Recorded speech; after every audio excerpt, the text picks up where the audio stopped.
How many times have you reached out to a potential customer or a client and just got nowhere? Perhaps you sent an email. You called and left a voice message. You tried many times to reach them. Well, my guest today has a concept that you need to listen to, an idea to help you get your message out and noticed. So today I'm pleased to welcome back Troy Harrison, a business coach who just knows how to reach people. Thank you, Jeff. Glad to be here. Is that true? You know how to reach people? Oh, yeah. I Okay. reached you. You did. You did. So I think, Troy, this topic today, it's kind of simple when we think about getting your message to where it needs to be. What's the problem? Well, there's a lot of different problems. The biggest problem is there's so many people are bombed from information from every source nowadays. I do callbacks to this quite a bit. I used to sell industrial supplies in the 1990s, and back then it was pretty simple. You had telephone, you had snail mail, you had face-to-face cold calls. Fax was being used, but I don't remember it being used for prospecting. Now you've still got all those methods, which all of which people are less receptive. You've got internet, you've got social media. There's even targeted TV ads nowadays, and it amounts to people just feeling like they're bombed with marketing messages all day. And here's what a lot of companies do wrong. A lot of companies have adopted email as their primary prospecting method. Well, two things about that. First of all, email is very easy to delete, it's very easy to block. And people get so much in the way of spam emails nowadays that your prospecting message can be the best, most targeted, most personalized ever.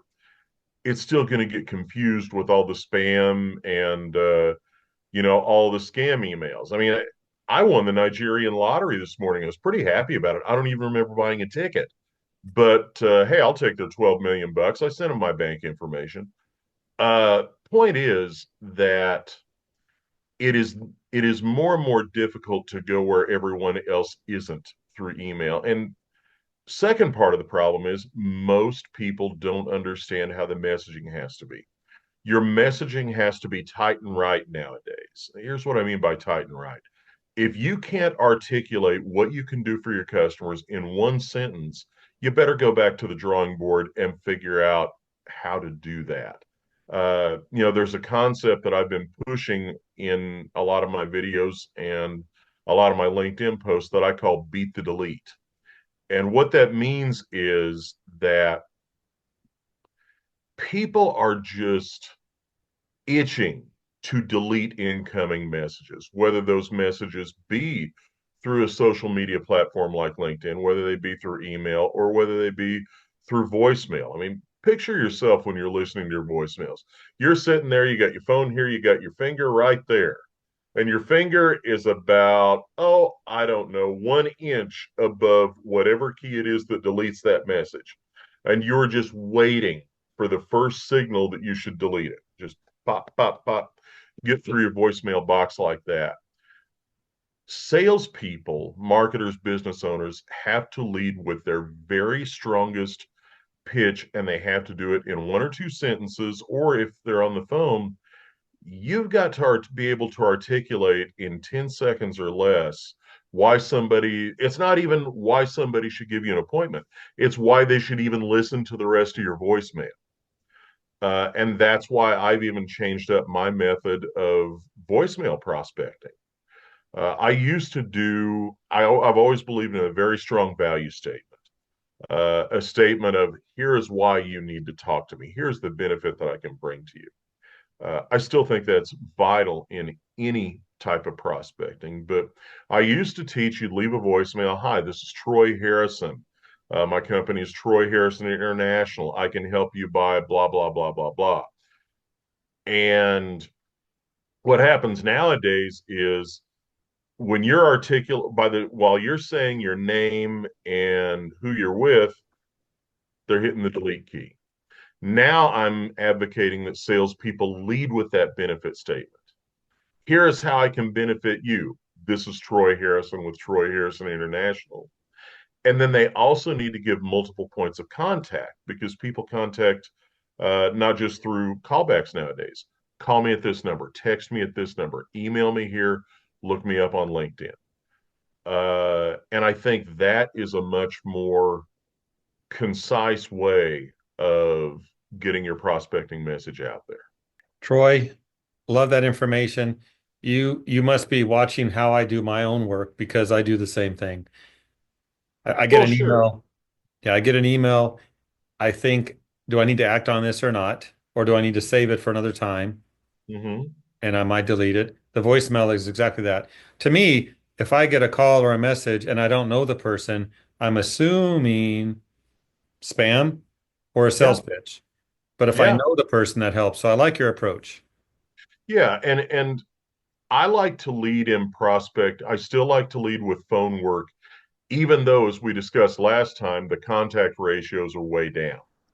I still think that there is benefit to your first contact being your prospect hearing your voice articulate actual words in your own actual voice. Then I do believe in shifting gears to LinkedIn being my second choice.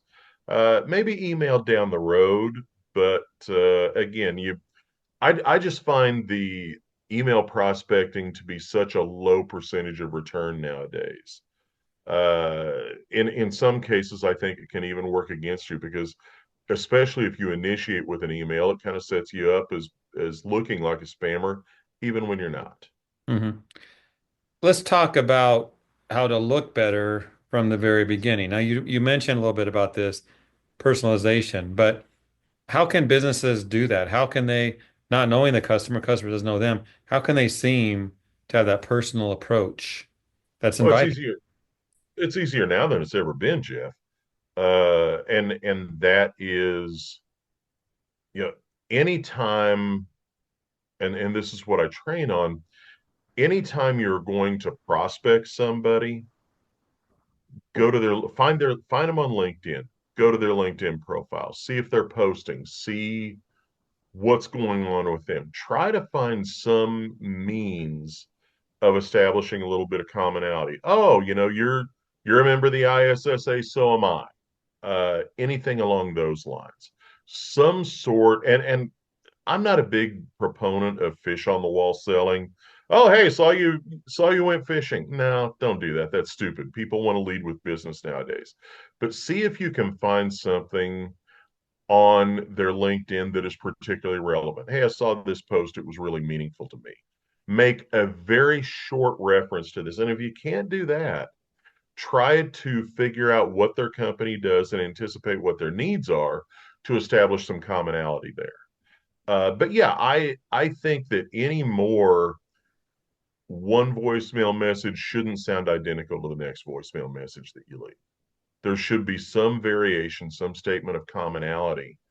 And again, I'm going to put that statement of commonality maybe after my value statement or incorporate it into my value statement. Because again, you beat the delete. And when I say beat the delete, people think you've got to talk really, really fast and get a lot of information out in a very short time. That's not true. You can say a lot at a normal pace in about 10 seconds, but understand 10 seconds is your window. And that 10 seconds, whatever you say in that 10 seconds, gets you the right to hopefully have the rest of your voicemail message be heard. Yeah, it's going to take some time to get that as a fine art with many people, but I did like your speed reading or speed speaking right there. That was impressive. So, Well, I was actually on the debate team in high school and oh, college. And when you're on the debate team, one of the major skills is how much information you can get out within an 8-minute speech. So, and I've even lost some of my touch. I used to be able to speak twice that fast and be able to enunciate really well. yeah.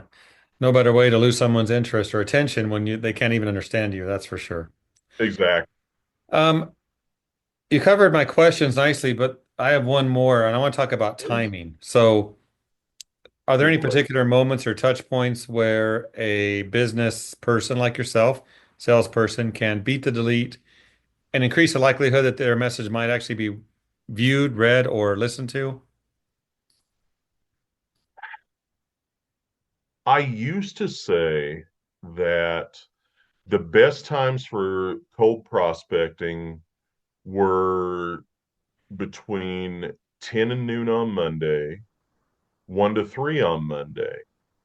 Uh, Pretty much 10 to noon Tuesday through Thursday, and 1 to 3 on Friday. It seems a lot less time sensitive nowadays, simply because you don't, so much more prospecting was live person to person contact than it is now. Now people can get these messages at their leisure. Uh, Here's what your objective is with prospecting, and we're going to go really, really basic on sale. A sale happens when a need, a solution intersect at the right time. We don't know what that time is going to be. All we can do as salespeople is the very best job we can of trying to get ourselves in a position so when that time does exist, that the sale happens. And I'll give you an example. I've got a great example going on right now. I just completed my longest sales cycle ever in my business, 7 years. I sent out a direct mail letter 7 years ago. Yeah, I said direct mail letter.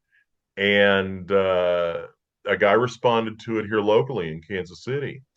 And we talked then, and it didn't go anywhere because he said it wasn't the right time. Talked, I'd say 3 years after that, same deal.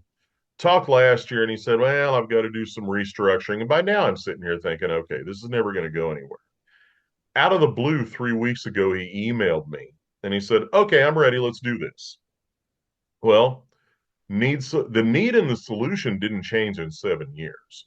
That's not true. The solution got modified a little bit, but it was the timing that that that finally enabled that sale to be possible. But what I did right was that I never completely walked away from him. I kept that relationship live, kept myself front of mind, and that's what your viewers need to do as well. They need to think less in terms of getting a quick sale right now and more in terms of positioning themselves to be the vendor of choice when that customer's window opens up. So you didn't get deleted. I did not get deleted, nor did he. Worked out pretty nicely. So Um, thinking about what could have been, you could have spammed him, or you could have sent a bunch of messages over these 7 years and got deleted. I could have. I also could have hit him with very hard sell messages in between, Hmm. amped up the pressure, and I think I'd have probably blown him out that way as well. Yeah. Um, Look, prospecting is different nowadays, and there are times when what works for one company won't work for another company.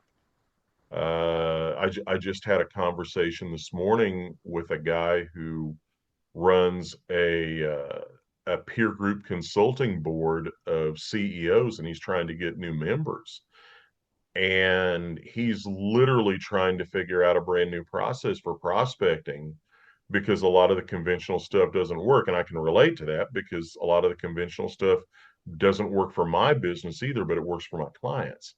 So we truly are in an era right now where so much is changing that honestly the best advice I can give companies is this: call off of a good database, and again, initiate with a phone call. I'm still a believer in that. Get your messaging tight and right so you can beat the delete. Now that's whatever medium. A LinkedIn connection request needs to begin with a strong value statement. By the way, I'd also say that a LinkedIn connection request should also include a promise not to hit people right out of the gate with a hard sell message. In other words, here's why I can benefit you in your network. Here's what we have in common. By the way, I'm not going to hit you with a hard sell message because I hate those too. And and then be prepared to take that prospecting message to a number of different mediums. The only medium that I would advise companies against using is text. I really think text message prospecting, when it's your first message out of the gate, is seen as very intrusive, and that can get your number blocked. Which blocking is the opposite of what we want to have happen. But I really think the best advice for the viewers is do some A/B testing. You know, craft a couple of different messages and try them both out, see which one works best. Mhm. Craft different cadences on social media and on email and calling, see what works best. And it wouldn't shock me if, one viewer finds out that their cadence that works best is completely different than another viewer. But whatever you do, make sure that you are connoting value in your first statement right out of the gate. That's what's going to help you beat the delete. So, Troy, I was looking for my soapbox, but I can't find one, so I'm just going to say it. Go right ahead. One thing as you're talking about this, like with LinkedIn, that kind of rubs me the wrong way is when someone sends me a LinkedIn connection request. And I first look, I just make sure they're part of what I do in the industry in some fashion, because I don't need to be dealing with certain other industries. The work I do in cleaning and restoration on media, Mm-hmm. I'll accept it, and then I'll immediately get a pitch. You know, those autoresponder pitches. Oh Say, yeah. thanks for connecting. We're here to help you with this, selling this product or whatever it is. I'm like, you didn't even look at my profile. You have no Yep. idea what I do. And so I respond back nicely. I said, you might want to look at what I do with ISSA in media because I don't think I'm a good fit, but happy fishing. Yeah. Yeah. I mean, that type of hard sell scattershot prospecting, and I get them all the time from people who do things like SEO, internet lead gen, and I cringe and I accept most connection requests that are sent my way, just because of the nature of what I do, Jeff. But I cringe when I accept some of them because I know what's going to happen, and they very rarely disappoint Hmm. me. And it's funny. I did a video a while back on on this concept and on uh, people who didn't take any time whatsoever to figure out what you do. Was just mindless scattershot. And oh, another thing, auto dialers. For the love of God, don't use an auto dial. And I I'm hoping for actually, the day they're outlawed. yeah, you and me both.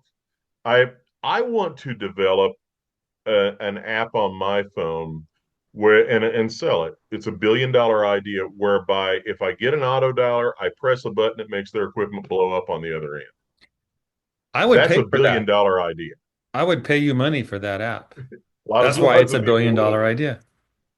But I actually got a cold call from a guy after I released that video. And it was a well done cold call. It turned out that I wasn't necessarily a buyer for what he had, but he did a good job. And I told him so. And he said, well, he said, I watched your video and I figured if nothing else, I'd test it out on you and see if it worked. I said, well, it worked in the sense that it got my attention. It's not going to work in getting you a sale because it's not a good fit for Not me. a good But fit. and he actually emailed me a couple of months later and he said, well, this has been working for me. So even saying no, I helped him. So that's good. Yeah. I mean, we want people to succeed, and if it's not the right fit when you are pitched something, they'll move on. But we should need to do the best we can to, what's those three words?